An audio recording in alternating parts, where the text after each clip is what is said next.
ہے کہ ہم نے تو دنیا کے اندر آ کے غم کو دیکھا ہی نہیں ہے. سچی بات کروں نا تو ہم نے تو غم کو دیکھا ہی نہیں ہے. یہ چھوٹی موٹی چیزیں یہ کیا ہوتی ہیں؟ اس کو غم تھوڑا کہتے ہیں. جو دنیا میں لوگوں پہ غم بیتے ہیں اگر کبھی اس کی سٹوریاں سننے لگیں تو حیران ہی ہو جائیں. کتابوں میں واقعہ لکھا ہے کہ ایک عورت تھی، طواف کر رہی تھی اور طواف کے دوران کہتی تھی اللہ میں اس حال میں بھی آپ سے راضی، اے اللہ میں اس حال میں بھی آپ سے راضی.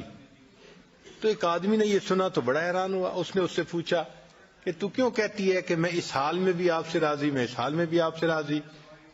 اس نے کہا کہ میں طواف ختم کر لوں گی نا تو میں تمہیں اپنا واقعہ سناؤں گی.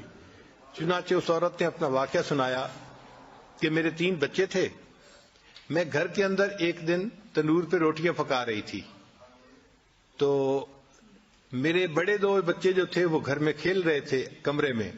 اچانک مجھے شور کی آواز آئی تو وہ کہتی ہے کہ میں نے جب شور سنا تو میں وہیں سب کچھ چھوڑ کے تنور پر آٹا روٹیاں تو میں کمرے کی طرف بھاگی.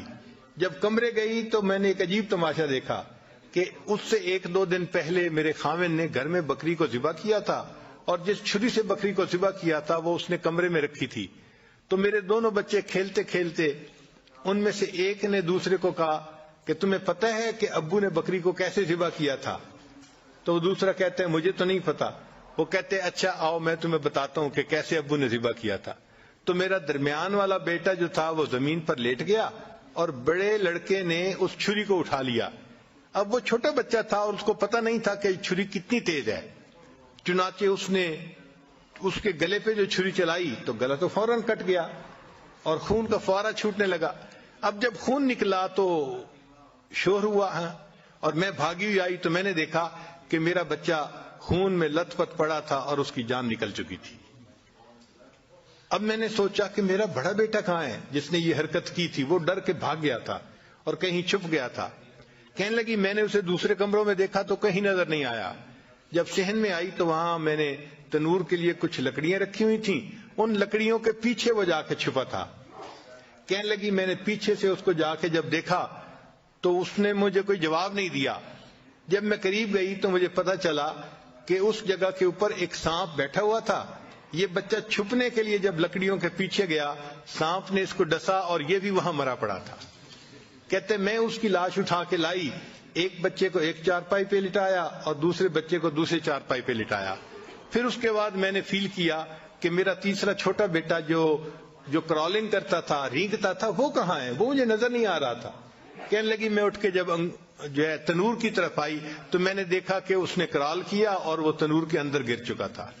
تو میں نے اپنے زندہ بیٹے کو آگ کے اندر پورا جلتا ہوا دیکھا اور وہ بھی فوت ہو گیا تھا. تو میں نے تینوں بیٹوں کی لاشوں کو چارپائی پہ رکھا، پھر ان کو نہلایا، ان کو کفن دیے. جب تینوں کے جنازے ایک دن میں گھر سے نکلے تو میں عمرے کے ارادے سے آ گئی. اب میں طواف کر رہی ہوں اور اپنے اللہ کو کہہ رہی ہوں اے اللہ میں اس حال میں بھی آپ سے راضی ہوں. آپ ذرا غور کیجئے نا اس ماں کے دل پہ کیا بیتی ہوگی کہ ایک دن میں جس کے 3 بیٹوں کا جنازہ گھر سے نکلے اور پھر وہ طواف کرتے ہوئے کہہ رہی ہے اے اللہ میں اس حال میں بھی آپ سے راضی ہوں. تو ہم نے کہاں غم دیکھے ہیں، کہاں تکلیفیں دیکھی ہیں؟ ہم نے نہیں دیکھی. ہمیں تو اللہ نے بہت سہولت کی زندگی دی ہے، بہت آسانیوں کی زندگی دی ہے. ہم تو جتنا شکر ادا کریں اتنا کم بنتا ہے. اللہ